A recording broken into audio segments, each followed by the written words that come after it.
Akkam jirtu daawwattoota keenya oduu qabannee dhiyaannee jira. Oduu har'aa dhiyeessuun kan isin waliin turu an itichaa guddataati. Walloo aanaalee Harxummaa, Fursee fi Daawwee akkasumas magaalaa Baateetti humnoonni waraana wayyaanee sarbaminsa mirga namoomaa jiraattota irratti gaggeessaa jiraachuun himame. Gama jiraattotaanis haleellaan loltoota kanneen irratti fudhatamuu fi mormiin jabinaan itti fufuunis ibsameera. Usmaan Hukumee waan qindeesse qaba.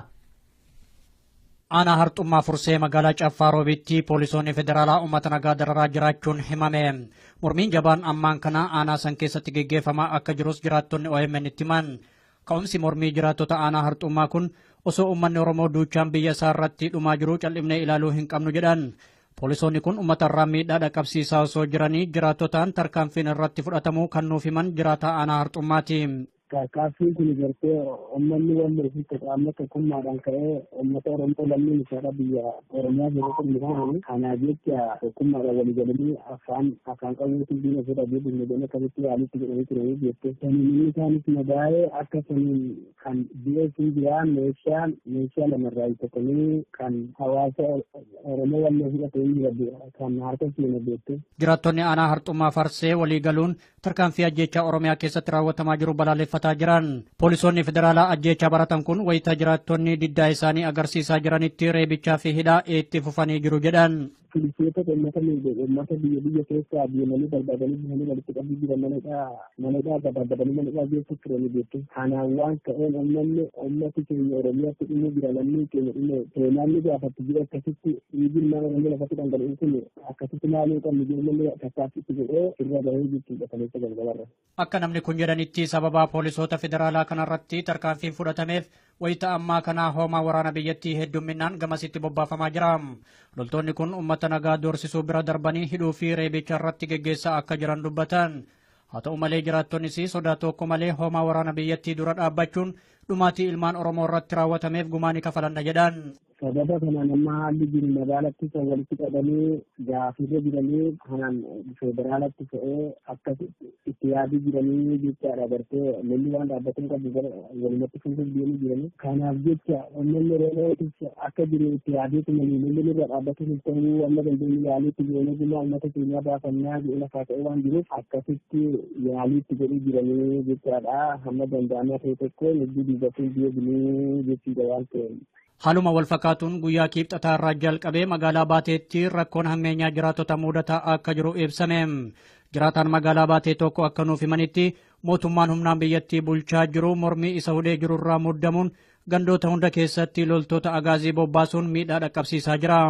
Rakkoon aanaa kana jiru wallaalee magaalaa Baatee keessa dhaabamee ture. Amma sababa sanitti mootummaan gandaan agaazii gandaan gadhiisee uummata akka malee cinqaa jira. Wayita ammaa kana raayyaan ittisa biyyaa dabalatan gamasitti ergamuun cinqii hammeenyaa uummatarraan gahaa jira jedhan. Kana malees sa'aatii murtaa'een alatti socho'uu akka hin dandeenye loltoonni kun uummata nagaa ugguraa jiran. Uummatichis diddaa isaa irraa duubatti deebi'aa akka hin jirre namni kun himan. Haalli jiru wallaahi uummata irratti cinqii gaggeessaa jiranii uummanni moonuu agartee aboo cinqii nurraa waan dhumne akkan wanni kun maal fakkaata waan jedhuun uummata dararaa jiranii mishoota ganda keessa jiran takkaan walgahii godhanii naannootti agartee laga buusanii walgahii gaggeeffatanii nama sa'aatii takka ala galgala jechuun sa'aatii takka argaa jee namni ala mul'ate qabamuu qaba. Qabamee yeroo geeffamu nama baatii gahaa namni sa'aatii tokko booda ala mul'ate haa qabamu waan jedhuun agaaziin halkan dhangala'ee uummata cinqaa bulaa jira. Mormiin uummataa babal'achuun aanaa Dawwee keessatti saalaan jabaatee jira. Jiraattonni aanaa Dawwee uummata Oromoo biyya Oromiyaa keessatti dhumaa jiru bira dhaabbachuun mormii finiinsan.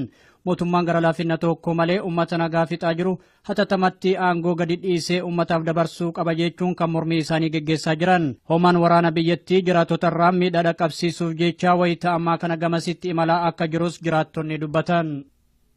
Hooggantoonni paartii Koongireensii Federaalistii Oromoo KFO mana hidhaa jiran mana murtii olaanaa lidataatti dhiyaachuun ragaaleen shira wayyaaneen xaxame irratti dhiyaachuun himame.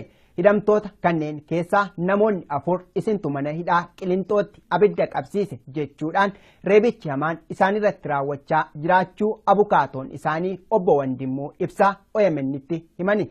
Bal'inni isaa oduu booda isiniif dhiyaata. Barattoonni mana barumsaa sadarkaa tokkoffaa fi lammaffaa magaalaa Mogor saba Oromoo ajjeefamaatti jiran dungoo qabsiisuun yaadachaatti osoo jiranii loltoonni agaazii hidhaa fi reebicha isaan irratti raawwachuun himame. Wayita ammaa kanas adeemsi baruu fi barsiisuu dhaabbatee mormiin gaggeeffamaa jiraachuusaa jiraattonni dubbatanii. Guutuu gabaasa kanaaf Usmaan Kumee. Waggaa tokko oliif mormii guutummaa Oromiyaa keessatti geggeeffamaa jiruun wareegamni olaanaan uummata Oromoo mudataa jira. Hoomaa waraana biyyattii fi loltoota agaaziitiin uummata Oromoo ajjeefamaa jiran dungoo qabsiisuun gaddaan yaadataa kan jiran barattoota mana barumsaa sadarkaa tokkoffaa fi lammaffaa magaalaa Mogor. Jiraataan magaalaa Mogor akka himanitti guyyaa dheengaddaarraa jalqabanii barattoonni kun uummata isaanii dhumaa jiruu fi gaddaan yaadataa osoo jiranii reebichi ammeenyaa loltoota agaaziitiin isaan mudatee jira jedhan. Kanarraa ka'uun barattoonni mormii isaanii geggeessaa jiru. Barattoonni hagi tokko qabamanii ukkaanfamuullee himanii jiran. Adaa bargaa Mogor irratti jechaadha. Gaafa roobii ijoolleen hiriira ba'anii yennoo shaamaa qabsiifatanii akka gaddaatitti namoota du'ee yaadannoo akkas godhanii turanii. Elementarii mana barumsaa elementarii Mokodaa jechaadha. Kalee ijoollee nama sadii qabamee ture. Barattoonni sadii ukkaanfamuu nuuf himanii hedduun ammoo reebicha ammeenyaa isaan mudatee jira. Kanaan wal qabatee guyyaa kaleessaarraa eegalee adeemsi baruu barsiisuu addaan citee akka jirus dubbatan. Innaa ijoollee san immoo erga san immoo namoo ijoollee sadi immoo dhufanii ijoollee sadi qabatanii tokko Biraanuu Baqqalaa jedhama. Kaan immoo mucaa tokko ijoollee kan maqaa isaanii qaban gara hordofaan jira maqaa isaanii barbaaduudhaa fi namoota kaan immoo reebaniitu kaleessa barumsa iyyuu hin barannuu jedhanii turan kaleessa dhaaban jechaadha barumsa. Dhumaatii uummata Oromoo kanaaf gaddaan yaadataa kan turan barattoota mana barumsaa sadarkaa tokkoffaa Mogoriin yoo jalqabamu booda barattoonni mana barumsaa sadarkaa lammaffaallee haala wal fakkaatuun gadda isaanii geggeessaniiru jedhan. Haayiskuulii sadarkaa lammaffaa reeji irratti isaanis akkasuma waan akkasiin qopheeffatanii turanii ijoolleen immoo alaabaa qabatanii alaabaa Oromoo qabatanii yaadannoo geggeessanii namni eegummoon jira isaan dhumnaan konkolaataan dhumnaan itti bilbilanii ijoolleen addaan bittinnaan. Namni kun akka dubbatanitti wayita ammaa kana guutummaan godina Shawaa Lixaa raayyaa ittisa biyyaatiin dhuunfatamtee waan jirtuuf jireenyi jiraattota haalaan yaaddessaadha jedhan. Miidhaa ammaan kanaa geggeeffamaa jiru jala dargaggoonni hedduun qe'ee isaanii dhiisanii gara biraatti baqachuuf dirqamanii akka jiranis namni kun himan. Jireenya maaltu jira? Jireenya magaalaa san keessa jiraatu baay'ee hin gaddisiisu. Akka malee ulfaata jireenyi. Qeerroonis immoo akkasuma qabataniituma gara bosonaa keessa dhokatanii jiraatu. Ammoo garatti deebiin jiru amma. Godina Arsii aanaa Doddotaatti loltoonni wayyaanee labsii yeroo muddamaa bu'uura taasifachuun jiraattota irratti miidhaa geessaa akka jiran himame. Akka jiraattonni jedhanitti ganda tokkorraa qofa hanga namoota 200 ol hidhamaa akka jiranidha. Bal'inni isaa akka armaan gadiitti dhiyaata. Jiraataan aanaa Doddotaa godina Arsiirraa dubbisne akka jedhanitti humnoonni waraana mootummaa wayyaanee lammiilee nagaa saba Oromoo irratti miidhaa jajjaboo gaggeessaa jiraachuu isaanii dubbatanii. Akka dubbii isaaniitti namoonni miidhamaatti kan jiran mirga isaanii qofaan osoo hin taane saamichi qabeenyaas haalaan hammaatee jiraachuudha.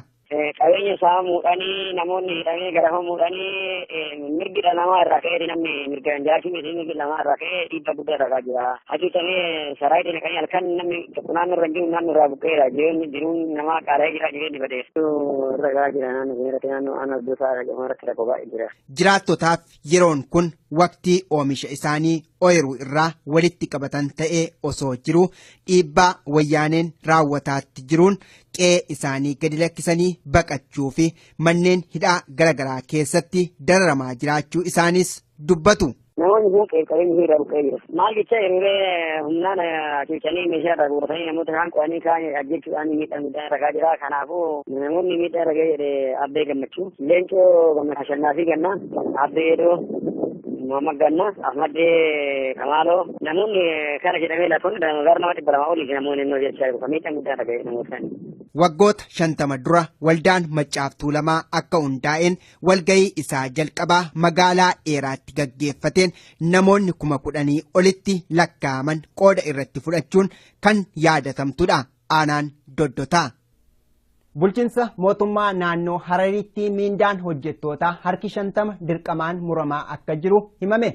Sababni isaa dhuma baatii sadaasaatti ayyaana sabaa fi sablammootaa magaalaa Harariitti waan kabajamuuf akka ta'es maddeen odeeffannoo keenyaa himaniiru. Bal'ina oduu kanaaf Usmaan Kumee. Mootummaan humnaan biyyattii bulchaa jiru baatilee jahaaf labsii yeroo muddamaa labsatee ummatoota biyyattii irra miidhaa dhaqqabsiisaa osoo jiru kabaja ayyaana sabaaf sablammootaa jechuun asiif achi fiigaa jira. Akka lakkoofsa biyyattiitti dhuma baatii sadaasaa ayyaanni kun magaalaa Harar keessatti geggeeffamuuf akka jiru himame. Haa ta'u malee bulchiinsa naannoo Hararitti hojjettoota hundarraa 50% mindaan isaanii dirqamaan muramaa jira. Namni nuti dubbifne akka jedhanitti kabaja ayyaana sabaaf sablammootaa fi akkasumas guddina misooma biyyattii jechuun kan hojjettoota kanarraa mindaan isaanii humnaan muramaa jiru.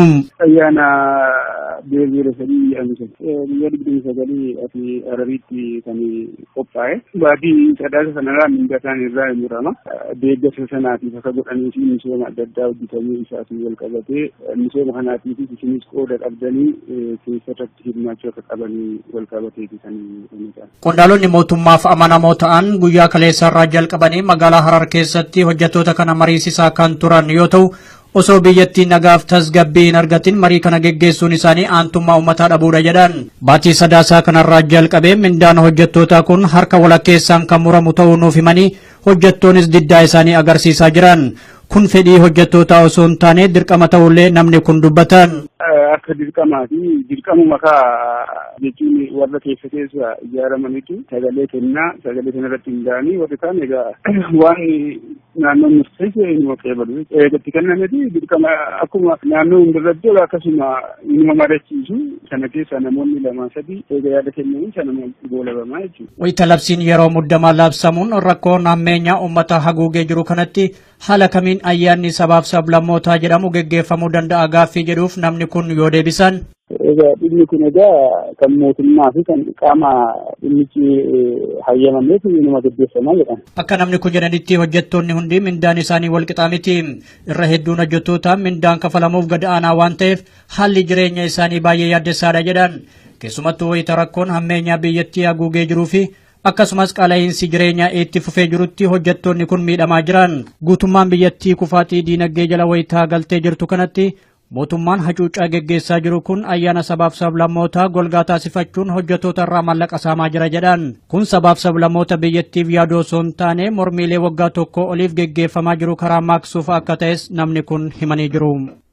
Hayyeen daawwattoota keenya oduun har'aaf qabannee dhiyaanne kanumaan gammaa ture. Oduu har'aa dhiyeessuun kan isin waliin ture an itichaa guddataati. Kallattiin gara gabaasa addaa fi sagantaalee OMN waliin turtii gaarii.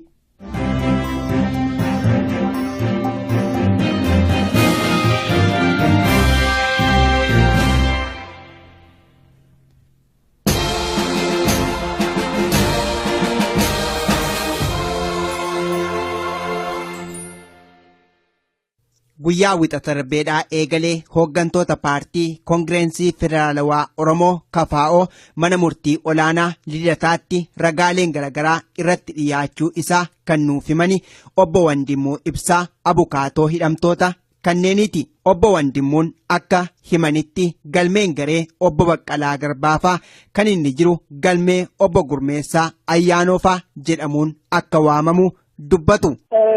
Galmeen obbo Baqqalaan Garbaafaa irratti mataman obbo Gurmeessaa Ayyaanootiin waamama. Guyyaa hojjaa duraa mana murtee olaanaa Lidataatti dhiyaatanii gaafa san namoota 22 keessaa akka carraa ta'e yookiin immoo Jawaar Limmijaa'in namni 5 dhiyaanne tureeyyuu. Hooggantoonni koree hojii raawwachiiftuu KFO OFC kunneen erga mana hidhaa keessatti sarbamuu eegalanii waggaan ga'uuf guyyoota muraasatu hafa.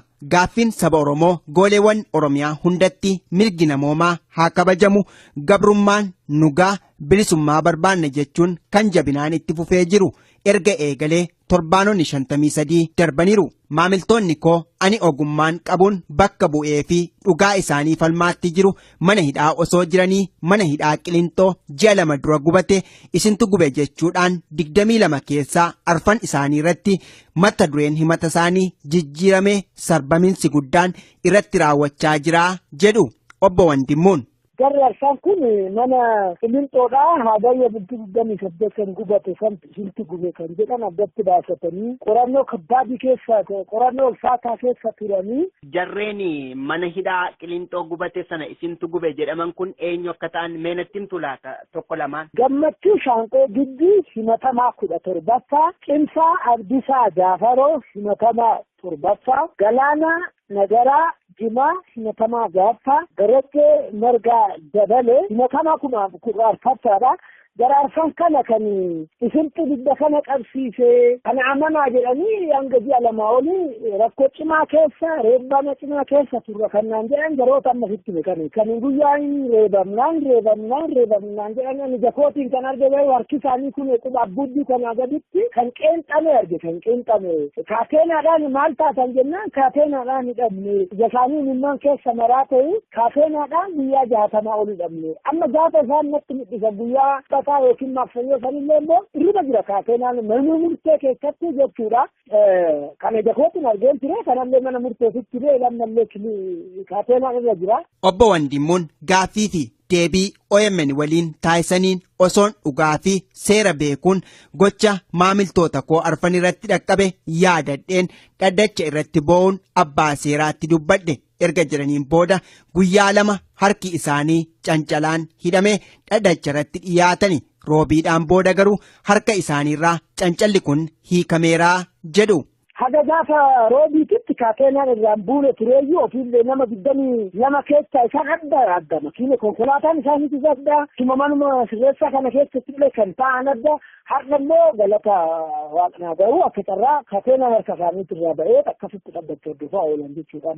Garuu sababa ta'an malee akkuma ta'e kanatti ta'e sababa abbaan murteedhaa ajaja kenneef kaateenaan irraa ba'eera kophaa isaanii ta'anii kophaa isaanii ba'anii makiinaa poolisiidhaa kan nama muraasa qabattu bakka keessa seenaa nama 22 keessaa kuwwan immoo konkolaataa guddaa federaalaa tokkoon deeman jechuudha. Haala adeemsa oolmaa mana murtii olaanaa lidataa waa'ee hooggantoota paartii KFO OFC irratti abukaatoo isaanii obbo Wandimmuu Ibsaa waliin taasisneen gabaasa addaa keenyaa har'aa yommuu xumurus dhugaa fi dhiigni ilmaan Oromoo mootummaa wayyaaneen haala suukaneessaan ajjeefamaa fi hidhamaatti jiraniif guyyaa fi rabbi murtoo haa fiduu jenna. Bifa amaanaatiin afaan Amaariffaatiin bifa ababaraa jennuudha. Qorannoon qilinxoo keessatti adeemuu hin qabu. Qorannoon waajjira poolisiititti raawwatama. Namni tokko erga qilinxoo bu'ee qilinxoo jechuun agaraadhaan amaanaadhaan tursiiftuudha malee kan qorannaan adeemu waan hin ta'eef ragaan irratti dhiyaate yookiin jiru garuu kan jarrinatti himate isintu gubee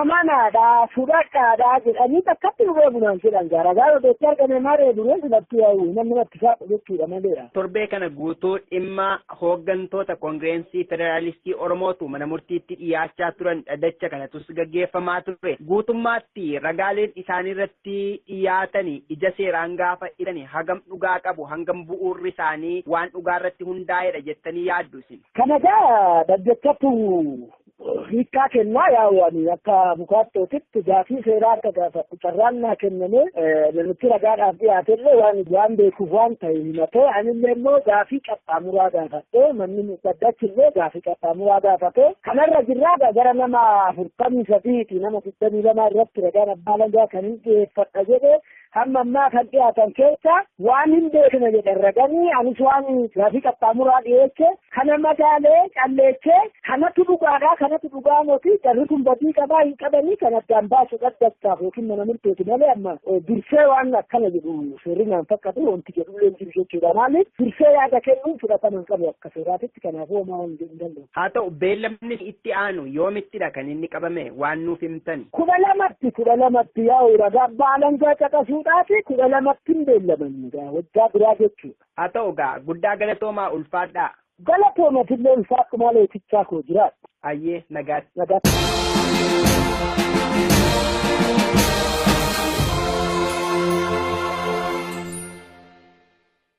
Warri OMN'n karaa bilbilaatiin hordoftan lakkoofsi kanaan dura ittiin hordofaa turtan jijjiiramuusaa isin beeksifna.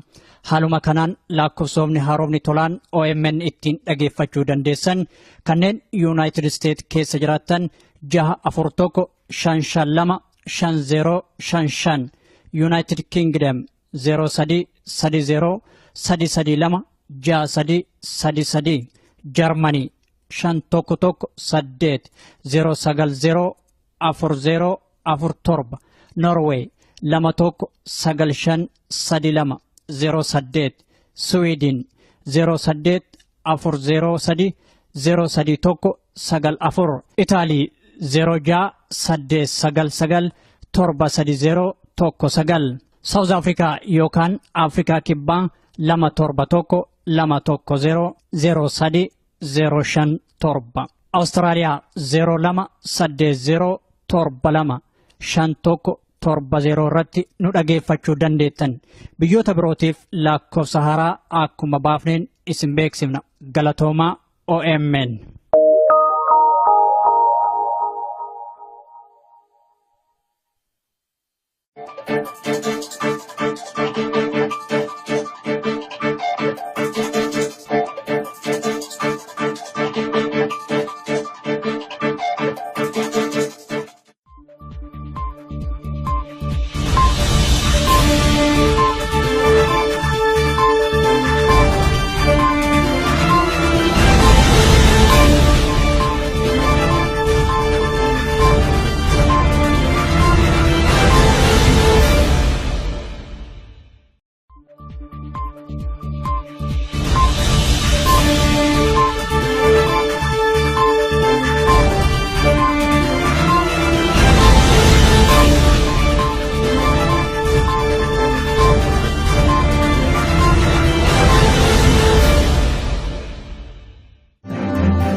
Akkam jirtu daawwattoota keenya oduu qabannee dhiyaannee jira. Oduu har'aa dhiyeessuun kan isin waliin turu an itichaa guddataati. Walloo aanaalee Harxummaa, Fursee fi Daawwee akkasumas magaalaa Baateetti humnoonni waraana wayyaanee sarbamiinsa mirga namoomaa jiraattota irratti gaggeessaa jiraachuun himame. Gama jiraattotaanis haleellaan loltoota kanneen irratti fudhatamuu fi mormiin jabinaan itti fufuunis ibsameera. Usmaan Hukumee waan qindeesse qaba. Aanaa Harxummaa Fursee magaalaa Caffaa Roobitti poolisoonni federaalaa uummata nagaa dararaa jiraachuun himame. Mormiin jabaan ammaan kana aanaa san keessatti gaggeeffamaa akka jirus jiraattonni OMN itti himan. Ka'umsi mormii jiraattota aanaa Harxummaa kun osoo uummanni Oromoo duuchaan biyya isaa irratti dhumaa jiru cal'ifnee ilaaluu hin qabnu jedhan. Poolisoonni kun uummata irraa miidhaa dhaqqabsiisaa osoo jiranii jiraattotaan tarkaanfiin irratti fudhatamuu kan nuuf himan jiraataa aanaa Harxummaati. Tarkaanfiin kun gartee uummanni wal irratti qaama tokkummaadhaan ka'ee uummata Oromoo lammiin isaadha biyya Oromiyaa keessatti mul'atan. Kanaaf jecha tokkummaadhaan walii galanii afaan qabuutiin diina fedhanii dinagdee akkasitti yaalitti godhanii turanii jettee. Saniin isaanis madaa'ee akka saniin kan dhiyeessuun jiraa meeshaa lamarraa bitatanii kan hawaasa Oromoo wal fudhatanii jira kan harka seena jettee. Jiraattonni aanaa Harxummaa Farsee walii galuun tarkaanfii ajjeechaa Oromiyaa keessatti raawwatamaa jiru balaaleffataa jiran. Poolisoonni federaalaa ajjeechaa baratan kun wayita jiraattonni diddaa isaanii agarsiisaa jiranitti reebichaa fi hidhaa itti fufanii jiru jedhan. Poolisoota uummata biyya keessaa deemanii barbaadanii bihanii walitti qabbii jiran manadhaa gabaabbatanii manadhaa geessu turanii jechuudha. Kanaan waan ta'een uummati keenya Oromiyaatti dhimuu jira lammii keenya dhimee seenaanni gaafatti jira akkasitti dhiigni nama namni lafatti dhangala'uu kun akkasitti maalii qabni jedhamanii tattaaffitti jedhee irra bahee jechuudha kaleessa galgalarra. Akka namni kun jedhanitti sababa poolisoota federaalaa kanarratti tarkaanfiin fudhatameef wayita ammaa kanaa hoomaa waraana biyyattii heddumminaan gamasitti bobbaafamaa jira. Loltoonni kun uummata nagaa doorsisuu bira darbanii hidhuu fi reebicha irratti geggeessaa akka jiran dubbatan. Haa ta'u malee jiraattonnis sodaa tokko malee hoomaa waraana biyyattii dura dhaabbachuun dhumaatii ilmaan Oromoo irratti raawwatameef gumaa ni kafalanna jedhan. Sababa kanaan amma haalli jiru magaalatti kan walitti qabanii gaafirra jiranii kanaan federaalatti fe'ee akkasitti itti yaadii jiranii jechaadha gartee lolli waan dhaabbatan qabu walumatti fuuldura deemuu jiranii. Kanaaf jecha uummanni Oromootis akka jiru itti yaadii. Naannoo jiru naannoo buqqeedha jiruun namaa qaala'ee jira jireenya badeessu ragaa jira naannoo aanaa Arduusaa irratti rakkoo baay'ee jira. Jiraattotaaf yeroon kun waqtii oomisha isaanii ooyiruu irraa walitti qabatan ta'ee osoo jiru dhiibbaa wayyaaneen raawwataatti jiruun qe'ee isaanii gadi lakkisanii baqachuu fi manneen hidhaa garaagaraa keessatti dararamaa jiraachuu isaanis dubbatu. Namoonni namni kun qabeenyi hira buqqee jira. Maal jecha yeroo humnaan ciicanii meeshaa irraa guuratanii namoota kaan qo'anii kaan ajjechuudhaan miidhaa ragaa jira. Kanaafuu namoonni miidhaa ragaa jedhe Abbee Gammachuu, Leencoo Gammachuu Ashannaafi Gannaa, Abbee Edoo, Muhammad Ganna, Ahmad Kamalo, namoonni kana jedhamee laatuun gara nama 200 olii namoonni innoo jechaa jiru. Miidhaan guddaa ragaa namoota. Waggoota 50 dura waldaan Maccaaf Tuulamaa akka hundaa'een walgahii isaa jalqabaa magaalaa dheeraatti gaggeeffateen namoonni 10,000 olitti lakkaa'aman qooda irratti fudhachuun kan yaadatamtudha. Aanaan Doddotaa. Bulchiinsa mootummaa naannoo Harariitti miindaan hojjettootaa harki 50 dirqamaan muramaa akka jiru himame. Sababni isaa dhuma baatii sadaasaatti ayyaana sabaa fi sablammootaa magaalaa Harariitti waan kabajamuuf akka ta'es maddeen odeeffannoo keenyaa himaniiru. Bal'ina oduu kanaaf Usmaan Hukumee.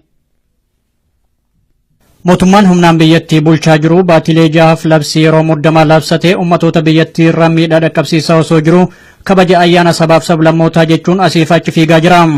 Akka lakkoofsa biyyattiitti dhuma baatii sadaasaa ayyaanni kun magaalaa Harar keessatti geggeeffamuuf akka jiru himame. Haa ta'u malee bulchiinsa naannoo Hararitti hojjettoota hundarraa dhibbeentaa 50 mindaan isaanii dirqamaan muramaa jira. Namni nuti dubbifne akka jedhanitti kabaja ayyaana sabaaf sablammootaa fi akkasumas guddina misooma biyyattii jechuun kan hojjettoota kanarraa mindaan isaanii humnaan muramaa jiru. Ayyaana biyyaalessadii biyya 29 asii Harariitti kan qophaa'e. Baatii sadaasa sanarraa mindaa isaanii irraa murama. Deeggarsa sanaatiif akka godhanii fi misooma adda addaa hojjetamuu isaatiin wal qabatee misooma kanaatiif isinis qooda qabdanii keessatti hirmaachuu akka qabanii wal qabateeti kan ta'an. Qondaalonni mootummaaf amanamoo ta'an guyyaa kaleessarraa jalqabanii magaalaa Harar keessatti hojjettoota kana mariisisaa kan turan yoo ta'u osoo biyyattii nagaaf tasgabbii hin argatin marii kana geggeessuun isaanii aantummaa uummataa dhabuudha jedhan. Baatii sadaasaa kanarraa jalqabee mindaan hojjettootaa kun harka walakkeessaan kan muramu ta'uu nuuf himanii hojjettoonis diddaa isaanii agarsiisaa jiran. Kun fedhii hojjettootaa osoo hin taane dirqama ta'ullee namni kun dubbatan. Akka dirqamaa fi dirqamuma jechuun warra keessa ijaaramanitu sagalee kennaa sagalee kanarratti hundaa'anii warri kaan egaa waan naannoon murteesse inuma qeebalu. Eegatti kennameeti dirqama akkuma naannoo hundarratti akkasuma inuma marachiisu sana keessa namoonni 2-3 eega yaada kennanii sana goolabamaa jechuudha. Wayita labsiin yeroo muddamaa labsamuun rakkoon ammeenyaa uummata haguugee jiru kanatti haala kamiin ayyaanni sabaaf sablammootaa jedhamu geggeeffamuu danda'a gaaffii jedhuuf namni kun yoo deebisan. Egaa dhimmi kun egaa kan mootummaa fi kan qaama dhimmichi hayyamameef inuma gaggeeffamaa jedhama. Akka namni kun jedhanitti hojjettoonni hundi mindaan isaanii wal qixaa miti. Irra hedduun hojjettootaa mindaan kafalamuuf gad aanaa waan ta'eef haalli jireenya isaanii baay'ee yaaddessaadha jedhan.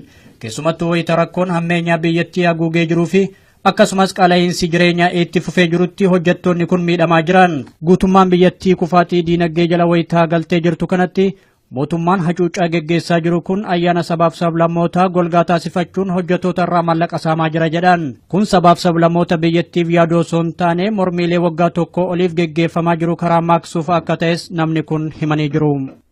Hayyeen daawwattoota keenyaa oduun har'aaf qabannee dhiyaanne kanumaan gammaa ture. Oduu har'aa dhiyeessuun kan isin waliin ture an itichaa guddataati. Kallattiin gara gabaasa addaa fi sagantaalee OMN waliin turtii gaarii.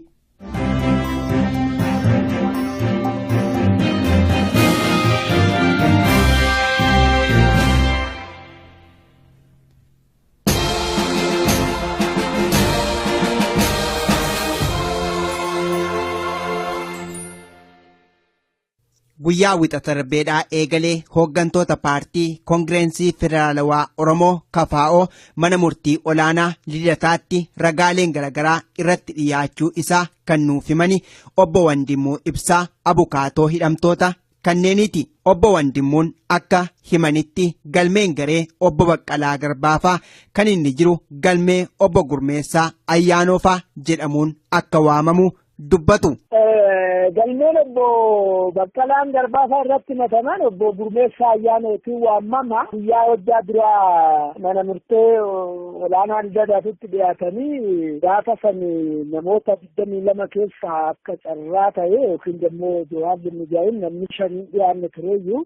Hooggantoonni koree hojii raawwachiiftuu KFO OFC kunneen erga mana hidhaa keessatti sarbamuu eegalanii waggaan ga'uuf guyyoota muraasatu hafa. gaaffiin saba Oromoo gooleewwan Oromiyaa hundatti mirgi namoomaa haa kabajamu, gabrummaan nugaa, bilisummaa barbaanna jechuun kan jabinaan itti fufee jiru erga eegalee torbaanonni 53 darbaniiru. Maamiltoonni koo ani ogummaan qabuun bakka bu'ee fi dhugaa isaanii falmaatti jiru mana hidhaa osoo jiranii mana hidhaa Qilintoo ji'a 2 dura gubate isintu gube jechuudhaan 22 keessaa arfan isaanii irratti mata dureen himata isaanii jijjiirame sarbaminsi guddaan irratti raawwachaa jira jedhu obbo Wandimmuun. Garra namni dhaabbatanii ta'uu amma dandeenye yaaliitti jireenya gumaa uummata keenyaa baafannaa jedhee lafaa ta'e waan jiruuf akkasitti yaaliitti godhii jiranii jechaadha. Hamma danda'amaa ta'e tokko nuti duubatee biyya binuu jechuudha waan ta'eef. Haaluma wal fakkaatuun guyyaa kibxataa irraa jalqabee magaalaa Baateetti rakkoon hammeenyaa jiraattota mudataa akka jiru ibsame. Jiraataan magaalaa Baatee tokko akka nuuf himanitti mootummaan humnaan biyyattii bulchaa jiru mormii isa hudhee jiru irraa muddamuun gandoota hunda keessatti loltoota agaazii bobbaasuun miidhaa dhaqqabsiisaa jira.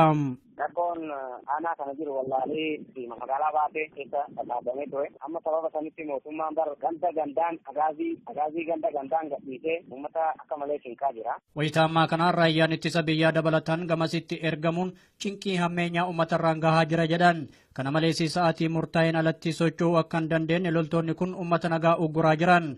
Ummatichis diddaa isaa irraa duubatti deebi'aa akka hin jirre namni kun himan. Haalli jiru wallaahi uummata irratti cinqii gaggeessaa jiranii uummanni moonuu agartee aboo cinqii nurraa waan dhumne akkan wanni kun maal fakkaata waan jedhuun uummata dararaa jiranii mishoota ganda keessa jiran takka takkaan walgahii godhanii naannootti agartee laga buusanii walgahii gaggeeffatanii nama sa'aatii takka ala galgala jechuun sa'aatii takka argaa jee namni ala mul'ate qabamuu qaba. Qabamee yeroo geeffamu sama baatii gahaa namni sa'aatii tokko booda ala mul'ate haa qabamu waan jedhuun agaaziin halkan dhangala'ee uummata cinqaa bulaa jira. Mormiin uummataa babal'achuun aanaa Dawwee keessatti saalaan jabaatee jira. Jiraattonni aanaa Dawwee uummata Oromoo biyya Oromiyaa keessatti dhumaa jiru bira dhaabbachuun mormii finiinsan. Mootummaan gara laafinna tokko malee uummata nagaa fixaa jiru hatatamatti aangoo gadi dhiisee uummataaf dabarsuu qaba jechuun kan mormii isaanii geggeessaa jiran. Hoomaan waraana biyyattii jiraattota irraa miidhaa dhaqqabsiisuuf jecha wayita ammaa kana gamasitti imalaa akka jirus jiraattonni dubbatan. Hooggantoonni paartii Koongireensii Federaalistii Oromoo KFO mana hidhaa jiran mana murtii olaanaa lidataatti dhiyaachuun ragaaleen shira wayyaaneen xaxame irratti dhiyaachuun himame. Hidhamtoota kanneen keessaa namoonni 4 isintu mana hidhaa Qilintootti abidda qabsiise jechuudhaan reebichi hamaan isaanirratti raawwachaa jiraachuu abukaatoon isaanii obbo Wandimmuu ibsaa OMN'tti himani. Bal'inni isaa oduu booda isiniif dhiyaata. Barattoonni mana barumsaa sadarkaa tokkoffaa fi lammaffaa magaalaa Mogor saba Oromoo ajjeefamaatti jiran dungoo qabsiisuun yaadachaatti osoo jiranii loltoonni agaazii hidhaa fi reebicha isaan irratti raawwachuun himame. Wayita ammaa kanas adeemsi baruu fi barsiisuu dhaabbatee mormiin gaggeeffamaa jiraachuusaa jiraattonni dubbatanii. Guutuu gabaasa kanaaf Usmaan Kumee. Waggaa tokko oliif mormii guutummaa Oromiyaa keessatti geggeeffamaa jiruun wareegamni olaanaan uummata Oromoo mudataa jira. Hoomaa waraana biyyattii fi loltoota agaaziitiin uummata Oromoo ajjeefamaa jiran dungoo qabsiisuun gaddaan yaadataa kan jiran barattoota mana barumsaa sadarkaa tokkoffaa fi lammaffaa magaalaa Mogor. Jiraataan magaalaa Mogor akka himanitti guyyaa dheengaddaarraa jalqabanii barattoonni kun uummata isaanii dhumaa jiruu fi gaddaan yaadataa osoo jiranii reebichi hammeenyaa loltoota agaaziitiin isaan mudatee jira jedhan. Kanarraa ka'uun barattoonni mormii isaanii geggeessaa jiru. Barattoonni hagi tokko qabamanii ukkaanfamuullee himanii jiran. Adaa bargaa Mogor irratti jechaadha. Gaafa roobii ijoolleen hiriira ba'anii yennoo shaamaa qabsiifatanii akka gaddaatitti namoota du'ee yaadannoo akkas godhanii turanii. Elementaree mana barumsaa elementarii Mokodaa jechaadha. Kalee ijoollee nama 3 qabamee ture. Barattoonni 3 ukkaanfamuu nuuf himanii hedduun ammoo reebicha hammeenyaa isaan mudatee jira. Kanaan wal qabatee guyyaa kaleessaarraa eegalee adeemsi baruu barsiisuu addaan citee akka jirus dubbatan. Innaa ijoollee san immoo ergasan immoo ijoollee sadi immoo dhufanii ijoollee sadi qabatanii tokko Biraanuu Baqqalaa jedhama. Kaan immoo mucaa tokko ijoollee kan maqaa isaanii qaban gara hordofaan jira maqaa isaanii barbaaduudhaa fi namoota kaan immoo reebaniitu kaleessa barumsa iyyuu hin barannuu jedhanii turan kaleessa dhaaban jechaadha barumsa. Dhumatii uummata Oromoo kanaaf gaddaan yaadataa kan turan barattoota mana barumsaa sadarkaa tokkoffaa Mogoriin yoo jalqabamu booda barattoonni mana barumsaa sadarkaa lammaffaallee haala wal fakkaatuun gadda isaanii geggeessaniiru jedhan. haayiskuulii sadarkaa lammaffaa reeji irratti isaanis akkasuma waan akkasiin qopheeffatanii turanii ijoolleen immoo alaabaa qabatanii alaabaa Oromoo qabatanii yaadannoo gaggeessanii namni eegummoon jira isaan dhumnaan konkolaataan dhumnaan itti bilbilanii ijoolleen addaan bittinnaan. Namni kun akka dubbatanitti wayita ammaa kana guutummaan godina Shawaa Lixaa raayyaa ittisa biyyaatiin dhuunfatamtee waan jirtuuf jireenyi jiraattota haalaan yaaddessaadha jedhan. Miidhaa ammaan kana geggeeffamaa jiru jala dargaggoonni hedduun qe'ee isaanii dhiisanii gara biraatti baqachuuf dirqamanii akka jiranis namni kun himan. Jireenya maaltu jira? Jireenya magaalaa san keessa jiraatu baay'ee hin gaddisiisu. Akka malee ulfaata jireenyi. Qeerroonis immoo akkasuma qabataniituma gara bosonaa keessa dhokatanii jiraatu. Ammoo garatti deebiin hin jiru amma. Godina Arsii aanaa Doddotaatti loltoonni wayyaanee labsii yeroo muddamaa bu'uura taasifachuun jiraattota irratti miidhaa geessaa akka jiran himame. Akka jiraattonni jedhanitti ganda tokkorraa qofa hanga namoota 200 ol hidhamaa akka jiranidha. Bal'inni isaa akka armaan gadiitti dhiyaata. Jiraataan aanaa Doddotaa godina Arsiirraa dubbisne akka jedhanitti humnoonni waraana mootummaa wayyaanee lammiilee nagaa saba Oromoo irratti miidhaa jajjaboo gaggeessaa jiraachuu isaanii dubbatanii. Akka dubbii isaaniitti namoonni miidhamaatti kan jiran mirga isaanii qofaan osoo hin taane saamichi qabeenyaas haalaan hammaatee jiraachuudha. Qabeenya saamuudhaanii namoonni hidhamee garafamuudhaanii mirgi dhala namaa irraa ka'ee namni mirgaan jiraachuu mirgi namaa irraa ka'ee dhiibbaa guddaa irraa jira. Hakiisamee saraayitiin kan halkan namni